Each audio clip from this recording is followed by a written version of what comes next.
तो चलिए रुक कर दे एक और बड़ी खबर का। इस वक्त की बड़ी खबर सामने आ रही, जहां यूपी में उपचुनाव को लेकर हलचल तेज हो गई है। 3 रैलियां करेंगे आरएलडी प्रमुख जयंत चौधरी। मुजफ्फरनगर में जयंत चौधरी करेंगे रैली। खतौली में होना है विधानसभा उपचुनाव। तो बड़ी खबर आपको बता रहे हैं, जहां पर उपचुनाव को लेकर जो सियासत है वो तेज हो चुकी है। खतौली में होना है विधानसभा उपचुनाव, इसको लेकर सियासत जो है वो काफी तेज हो चुकी है। यूपी में उपचुनाव को लेकर हलचल तेज है।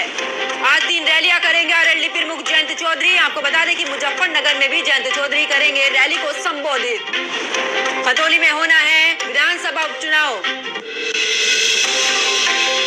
और इसी खबर पर ज्यादा जानकारी के साथ मेरे सहयोगी तस्लीम राणा मेरे साथ जुड़ चुके हैं। तस्लीम, जिस तरीके से अगर हम देखें कि उपचुनाव होना है और साथ ही सियासत भी इस दौरान काफी गर्माती नजर आ रही है। अगर बात जयंत चौधरी की करें तो आज 3 रैलियां करने वाले हैं। कहां पर उनकी रैली होनी है?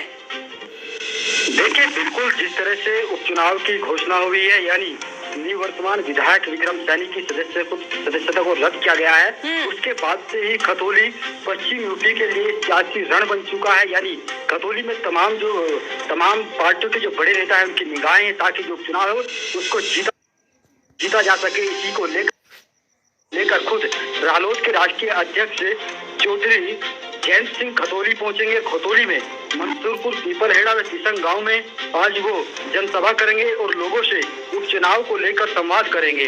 दरअसल बता दें, खुद निवर्तमान विधायक विक्रम सैनी ने कहीं न कहीं उनको चुनौती दी थी कि चौधरी जयंत सिंह यहाँ आए और चुनाव लड़े तो उन्हें पता लगेगा कि यानी जिस तरह से यहाँ पर उनकी विक्रम सैनी की एक पकड़ है। तो ऐसे में यहाँ पर कहीं न कहीं पूरी तरह से आज चौधरी जयंत सिंह उपचुनाव को लेकर खतौली पहुंचेंगे और वहीं खतौली पहुंचकर 3 जगह रैली करेंगे, जनसभा को संबोधित करेंगे। वहीं बता दें, एक अहम बात यहाँ पर ये भी है कि खुद कबाल जो एक कांड था, यानी मुजफ्फरनगर दंगा था, जहाँ से दंगा शुरू हुआ था, और इसी दंगे के बाद से देश की सियासत में, प्रदेश की सियासत में बड़े बदलाव हुए थे। वहीं खुद दंगे में मारे गए सचिन और गौरव के परिजन अब सामने आए हैं। उन्होंने भी नामांकन पत्र खरीदा है और चुनाव लड़ने की कहीं न कहीं घोषणा की है। उन्होंने बीजेपी के नेताओं पर आरोप लगाया है कि बीजेपी नेताओं ने यहाँ पर दंगे कराए और बीजेपी नेताओं ने दंगे भुनाने की दंगे पूरी तरह से जो दंगे थे उनको भुनाया। कहीं न कहीं अब जो कवाल कांड था, यानी मुजफ्फरनगर दंगे थे और मुजफ्फरनगर दंगों में मारे गए सचिन के पिता रविंद्र ने भी नामांकन पत्र खरीदा है और ऐसे में चुनाव लड़ने की घोषणा की है। जिसके बाद से ही पूरी तरह से अब बीजेपी में हड़कंप मचा है और लगातार जो तमाम स्थानीय नेता है वो कह रहे हैं कि कवाल के जो पीड़ित थे, दंगे के पीड़ित थे, दंगे में जो मारे गए थे सचिन और गौरव, बीजेपी उनके साथ रही है। बीजेपी ने इनकी पूरी तरह से मदद की है।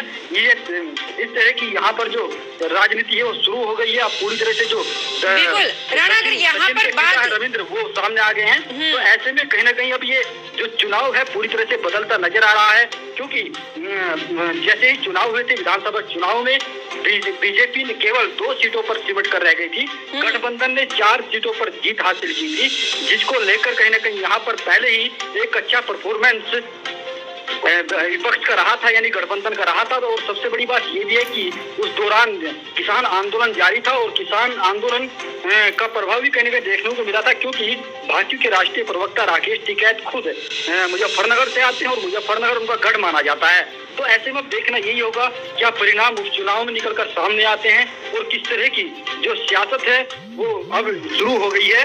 क्योंकि अब आज खुद रालोद सुप्रीमो चौधरी जयंत सिंह खतौली पहुंचेंगे। खतौली पहुंचकर जनसभा को संबोधित करेंगे। अब देखना यही होगा उपचुनाव का जो परिणाम है किस रुख आता है और किस तरह ये परिणाम निकलकर सामने आता है। जी चलिए, बहुत बहुत शुक्रिया राणा इस खबर पर जुड़ने के लिए, विस्तार पूर्वक जानकारी देने के लिए। तो देखिए